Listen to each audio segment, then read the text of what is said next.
Hello বন্ধুরা, Swasthyakatha YouTube চ্যানেলে আপনাদের সবাইকে স্বাগত। আমি সোমনাথ। আজকে একটি নতুন ভিডিও নিয়ে চলে এসেছি। সেটি হলো মহাভারতের কর্ণ আগের জন্মে কে ছিলেন এই বিষয়ে। তো মহাভারতে কর্ণ,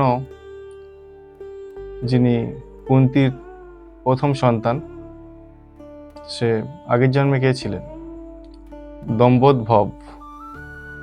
দম্বোদ্ভব নামক একটি রাক্ষস ছিলেন। তিনি তপস্যা করেছিলেন এবং ব্রহ্মদেবের কাছে বরপ্রাপ্ত হয়েছিলেন। অমরত্বের বরপ্রাপ্ত হতে চেয়েছিলেন, কিন্তু তিনি দেননি। পরিবর্তে তিনি চেয়েছিলেন 100 কবচ।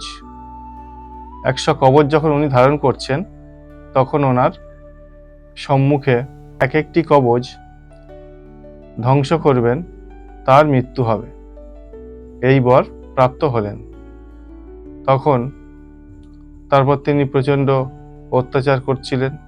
তখন ভগবান নারায়ণ 2 রূপে জন্মগ্রহণ করেন, নর ও নারায়ণ।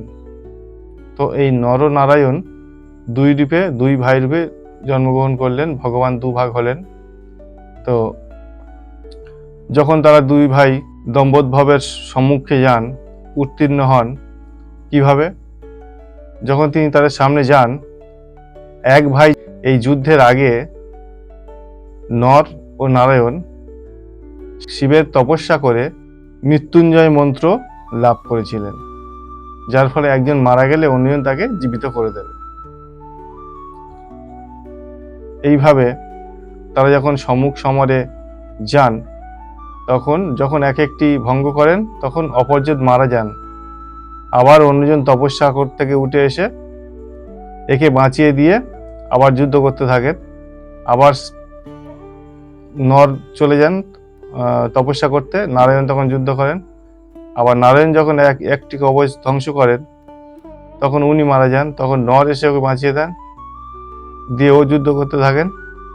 আবার নারায়ণ চলে যান। এইভাবে ক্রমশ চলতে থাকে। যখন একটি কবচ বাকি, তখন রাক্ষসের চেতন আসে ও তখন তিনি পালিয়ে যান। সূর্যদেবের কাছে পালিয়ে গিয়েছিলেন।